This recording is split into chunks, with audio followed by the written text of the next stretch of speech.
physical development, it refers to the advancements and refinements of motor skills, or in other words, children's abilities to use and control their bodies. Physical development is one of the many domains of infant and toddler development. Physical development is a vital part of growing up as a children learn to master control of their body. Example of physical development is include sitting, crawling, standing, and walking. Why is physical development important? Physical development important because it contributes to cognitive development. As children move and explore the world, they learn about the properties of objects and their own capabilities.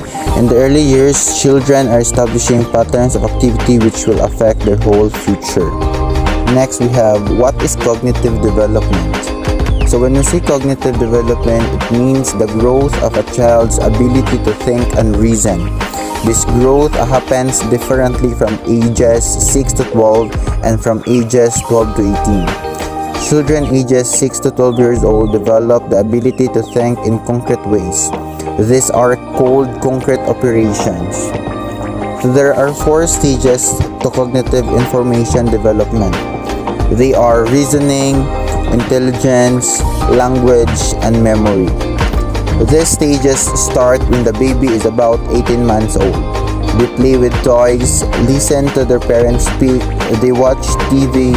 Anything that catches their attention helps build their cognitive development. So why is cognitive development important? Cognitive development important provides children with a means of paying attention to thinking about the world around them. Everyday experiences can impact a child's cognitive development. Next, we have social-emotional development or socio-emotional development. Represents a specific domain of child development.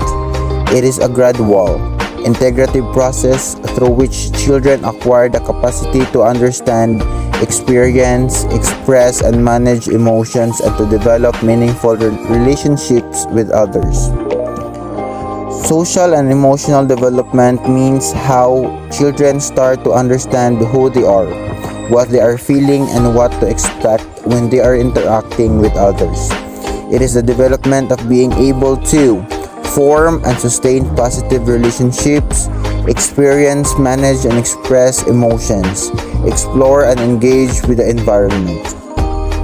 Some examples of socio-emotional skills in use are recognizing if someone is sad and ask if they are okay, expressing yourself with your friends in a different way than with your parents, understanding your thoughts and feelings, and being able to relate to others. Why is socio-emotional development important? Because in their first few years of life, young children acquire social and emotional skills such as regulating emotions, sharing with others, and following instructions. These skills lay the foundation for developing literacy, numeracy, and other cognitive abilities that are critical for success in school and life. Sherba Christine Rolas Albiso from BSed English 1B. The Model of Probabilistic Epigenesis by Gilbert Gottlieb, 1991. When a child is born to a poor family, the child develops certain characteristics. We do not know if this is caused by poverty or whether poor people have bad genes. Poor people are in a bad environment that create that phenotype or that characteristic. For example, when there are pregnant mothers during a world war, a snowstorm, a pandemic, a measles outbreak, or other disasters, whether or not disease might affect the infant in the womb. The resulting stress of the mother as a result of the event can already affect the epigone of the infant. The baby can be born to become more anxious or more prone to autoimmune disease, metabolic disease, mental health disease, or cancer. This means that the parents' experiences as child or traces as adults can affect a child's own epigenome. It can be noted, however, that this may not be permanent. Therefore, this can be changed by having a balanced lifestyle with a healthy diet, exercise, and avoiding contaminants. This way, in the long run create a healthy genome.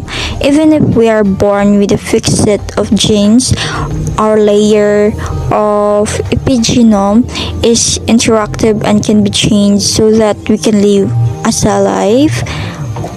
We can live a life with responsibility. And that would be all. Thank you. Good day everyone, I am Marnova Elisa Diobra and I am going to discuss to you about pedagogical principles. So, pedagogical principles, they are fundamental truths or propositions that underpin the method and practice of teaching, not methods or teaching in and of themselves. Therefore, it means it is only not teaching methods in and of themselves, but rather essentials, facts, or concepts that supports the method and practice of teaching.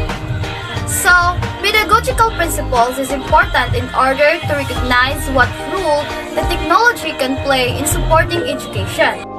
Addition for that, the 5 principles for effective pedagogy is inclusion, motivation, quality assurance, consistency and transparency, and innovative approaches.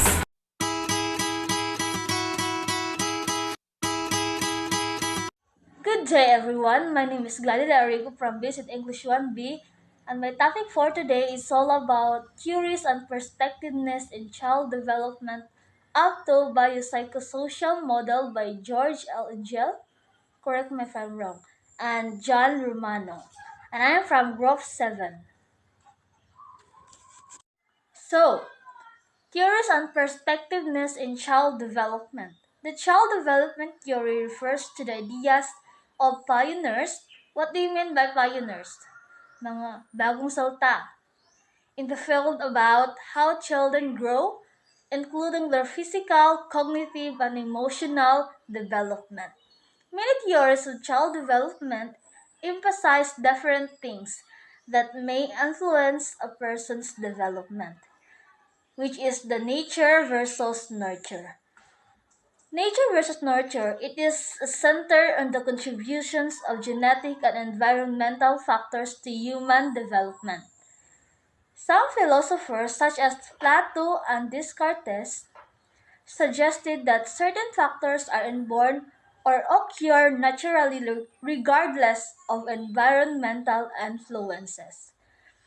So, nature, kabalo naman ta, what means of nature? Nature is our genes, genetic, heredity, while nurture is from our environment. And I will not explain this further because I believe that we already tackled this one. So let's proceed to maturation theory of by Arnold Gisels. It emphasized that children develop individually at their own pace. We we expand or we grow individually at our own. He also said that there are two major forces that influence development, which is the environmental and the genetic. Genetic affect the rare development from our genes to genes, makanuno-nunuan ato na siyang ma-adapt, while environment teaches children how to behave in a proper way. The bioecological theory by Yuri Bronfenbrenner, correct me if I'm wrong. Yuri believed that the child affected by everything in his/her environment. Of course, because an environment we can learn new things, adapt new things. That's the one of the reason why is very influential in each and every one of us. The bioecological aims to highlight multiple layer or influence on the child. It believes that heredity and the environment act together to influence child development. In other words, it emphasizes both nature and nurture. Bioecological theory, we have 5 systems. Number 1 is microsystem. It consists of activities and interaction of the child with his/her immediate surroundings or with his/her closest to them. closest to the child. It means that kung kinsa na yung kauban, kung kinsa na siyang mga palibot, as long as na siya makita nga bago sa iyang pananaw or bago sa iyang pandungog, iyan ang ma-adapt, iyan ang ma-apply sa iyang kaugalingon. Second is mesosystem. Includes the connection or interaction between all the microsystem related to the child. Third is ecosystem.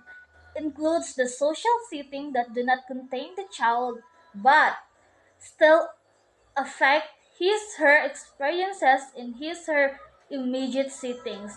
So means nga ilahang nakita or ilahang nadungog maka-apekto gyapon na sa ilaha kay of course nakita ang nagdungog yun nila kasi mga baby manggod sa mga bata sa mga toddler kung unsa na ilang nakita o nadungog muna ilahang ma-adapt muna ilahang ma-learn muna ilahang ma-learn new things o muna ilahang mas-onsod so dapat kita nga mga dagko na mga matured person matured we should be cautious on our words and action, especially if there's a baby around us.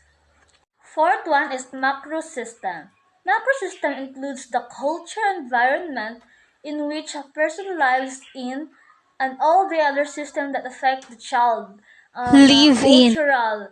Isa to adre sa Filipino sa Catholic kay of course kanang manu at mo gina ang isa sa mga tudlo ang mga matudlo sa bata nga inig na siya makita nga mga dagko sa iya o mga tigulang sa iya mag-bless gyud. The last but not the least is chronosystem. Chronosystem is all about the continuous influences of time on all the other subsystem and their interaction. This is defining the characteristic development. Characters sa isa ka bata, for example, kanang buutan siya, but then nakita siya nga isa ka bata sad nga or even dagko nga kanang maldita kaayo nga maldita din at the end of the day ang bata mamaldita siya even if kanang nagdako siya nga buutan kay mo man yang nakita sa surroundings mo yahang naada or even naara sulod sa isa ka panimalay or sa iyang pamilya as long as nakita niya nga kanang muto gibuhat masuod gito niya kay of course kung unsa ang madlungog kanang makita sa bata mura gid ba na ilahang masuon mo na ilahang ma-adapt. Next is biopsychosocial model by George L. Angel and John Romano. Biopsychosocial model illustrates that lifespan development is the product of interaction between biological, psychological, and social forces. And we have three categories of forces. We have number one is biological forces. One's organ, physiology, and genetic explains the rules of genes and hormones in the health care of the individual. Second is psychological forces. Psychological forces are all about cognitive, emotions, and motivation. And we already tackled about it. And the third one is social forces that affects the development of a person's family, community, and society, including school, peers, and works environment among others. And the last one is the model of probabilistic epigenesis by Gilbert Gottlieb. Anyway, this theory gives more emphasis on the level within the individual. The term epigenesis refers to a change in genetic expression as a result of environmental influences. This model describes how genetic neural activity, child behavior, and the environment are all bidirectional related.